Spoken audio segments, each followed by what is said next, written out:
देखिए, जो जिस चरित्र का होता है उसकी सोच भी वैसी हो जाती है। आपको मालूम है कि उनकी क्या तारीख है, क्या हिस्ट्री है। उन्होंने भी कई मंदिरों के घंटे बजाए, जहां मनोकामना पूरी हो गई वहां पहुंच गए।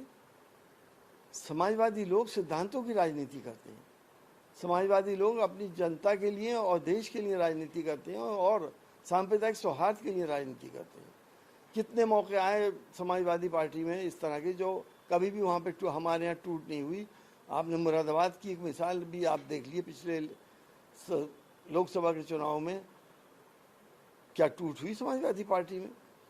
तो मैं समझता हूँ कि ये एक फेक न्यूज़ फैलाई जा रही है और समाजवादी पार्टी को कमज़ोर करने की साजिश हो रही। कोशिश ये कर रहे हैं, हो सकता कर रहे होंगे।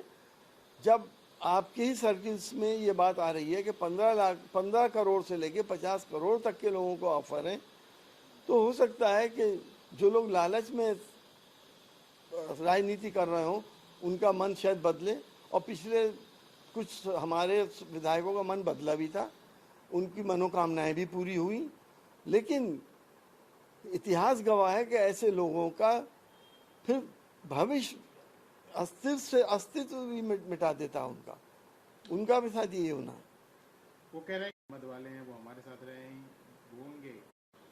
देखिए, गोमती रिवर फ्रंट की पूरी इंक्वायरी हो गई और क्लीन चिट मिल गई, कहीं कुछ ऐसी बात नहीं आई। अखिलेश जी को फंसाने की बहुत साजिशें हुई, नेताजी को भी फंसाने की साजिशें हुई थी, लेकिन कुछ नहीं निकला। समाजवादी लोग ईमानदारी से राजनीति कर रहे हैं और करते रहेंगे। अब फंसाने को तो कोई भी किसी भी को भी कभी भी फंसा सकता है, ये कोई बड़ी बात नहीं है। लेकिन फंसाने के बाद जो फंसाने वाले हैं उनका गिराफ क्या होगा, वो कहाँ पहुँच जाएंगे, इसका अंदाज़ा हमें और आपको अच्छी तरह से है। तो मैं ये समझता हूँ कि सारी इंक्वायरीज हो रही हैं और हो भी चुकी हैं। अखिलेश जी जब मुख्यमंत्री थे तो उन्होंने विकास के कीर्तिमान स्थापित करे थे। आज तक किसी मुख्यमंत्री ने इतना विकास नहीं करा जितना कि, मैं ये चैलेंज से कह रहा हूँ, जितना कि अखिलेश यादव जी ने करा था। तो अब उनको उनके दामन को मैला करने की हो सकता है कोशिश करें और करी, लेकिन नहीं कर पाए। उसमें जो समाजवादी पार्टी, देखिए, टीएमसी शिवसेना वालों की बात है अलग, मैं उनको नहीं जानता, मैं अपने लोगों को जानता हूँ। मेरी पार्टी सिद्धांतों के ऊपर टिकी हुई पार्टी है।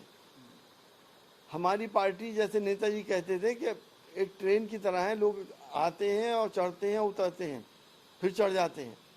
लेकिन सिद्धांतवादी लोग कभी भी इस पार्टी को नहीं छोड़ते। कितनी लालच दी गई है वहाँ पे शिवसेना के लोगों को, ये उनके ही सांसद बता रहे हैं। जो लोग आज उस लालच में बह गए, ये यकीन जानिए, इतिहास गवाह है, उनका अस्तित्व सियासत में से मिटने वाला है। समाजवादी नहीं, ऐसे में हरगिज नहीं है। हो सकता है कि किसी सांसद को ईडी, इनकम टैक्स, किसी और चीज़ में फंसा के उसको डराया धमकाया जाए, तो अगर वो टूटेगा भी तो अखिलेश यादव जी से इजाज़त लेके टूटेगा। काय की, माफ करना का। अब देखिए, उनको आप लोग इतना सीरियसली क्यों ले रहे हैं? अखिलेश यादव जी ने बोला है। नहीं, मैं तो आपसे भी पूछ रहा हूँ कि आप क्यों ट्रैप हो रहे हैं उनके इस जाल में? आपको भी मालूम है कि समाजवादी पार्टी टूटने वाली पार्टी नहीं है, अनलेस बहुत ही ऑड सर्कमस्टांसेस ना हो जाए किसी सांसद के साथ।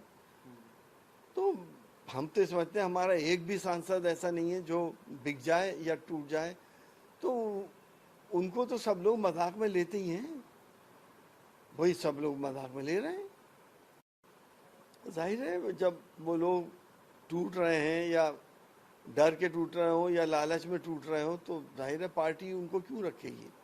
उनको तो पार्टी अपने पास से निकालेगी भी और उनके भविष्य पे भी फुल स्टॉप लगेगा। वो कह रहे हैं बीजेपी ने देश की पॉलिटिक्स को कब्जा कर दिया है, खासकर महाराष्ट्र में ऐसा। हाँ, इनका क्या गलत कह रहे हैं? इतिहास उठा के देख लिए, सरकारें गिराना, तोड़ फोड़ करना, पैसे का लेन देन करना, लालच देना, डराना धमकाना, तो ये सब कुछ तो हिटलर शाही में होता है, वही आज हो रहा है।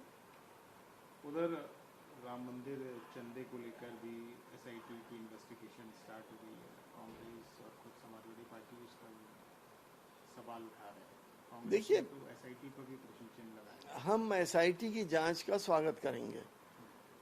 मर्यादा पुरुषोत्तम रामचंद्र जी इस देश के आदर्श हैं। मुसलमान भी उनका इज्जत करते हैं। उन्होंने इंसानियत को सेक्रीफाइस का, बलिदान का बहुत बड़ा सबक दिया है। उनके मंदिर में ऐसी शर्मनाक घटनाएं हो जाएं, लोग किस किस जज्बे से दान देते हैं, उस पे सब पे पानी फिर जाए, तो क्या ये शर्म की बात नहीं है देश के लिए? लेकिन आपको भी ये सोचना पड़ेगा कि जिन लोगों ने मर्यादा पुरुषोत्तम श्री रामचंद्र जी का सहारा लेके सियासत की सीढ़ियां चढ़ी हैं, वही लोगों के दौर में ये चंदे की चोरियां हो रही हैं। ये दर्शाता है कि उनको सिर्फ सियासत में आस्था है, श्री रामचंद्र जी में आस्था उनको बिल्कुल नहीं है। वो उनके नाम का इस्तेमाल कर रहे हैं। ये मैं अंधभक्तों से कहना चाहूँगा कि अब भी आंखें खोल लें और देश को बचा लें, सांप्रदायिक माहौल को बचा लें। सही कह रहे हैं बिल्कुल। देखिए, एसआईटी के लोग भी किसी के अधीन काम कर रहे हैं। अगर क्या ईमानदारी से वो उन नामों को खोल देंगे जो देश के बड़े चेहरे हैं, उन नामों के ऊपर से, उनके चेहरे के ऊपर से क्या वो नकाब हटा देंगे? पार्लियामेंट्री कमेटी होनी चाहिए इसकी जांच के लिए, जिसमें हर पार्टी का आदमी होना चाहिए, ताकि, और सुप्रीम कोर्ट के जज होना चाहिए, ताकि निष्पक्ष जांच हो। इस जांच को हल्के में नहीं लेना चाहिए। ये हमारे देश के सम्मान का सवाल है। देखिए, इनको कुछ कानून में बदलाव करने हैं। ये तो कह ही रहे हैं हम कानून बदल देंगे। उसके लिए जाहिर है 2/3 मेजॉरिटी होनी चाहिए। उसी के लिए ये सारा पैसा भी खर्च कर रहे हैं, तोड़ फोड़ भी कर रहे हैं और डरा धमका भी रहे हैं। पैसे की कोई कमी नहीं। दुनिया की रिचेस्ट पार्टी है इस वक्त भाजपा। तो अगर खर्चा करके वो ये सब काम कर भी लेते हैं, तो मैं समझता हूँ कि फिर लोकतंत्र बचेगा कब? लोकतंत्र से तो हम बहुत दूर चले गए, अभी भी चले गए।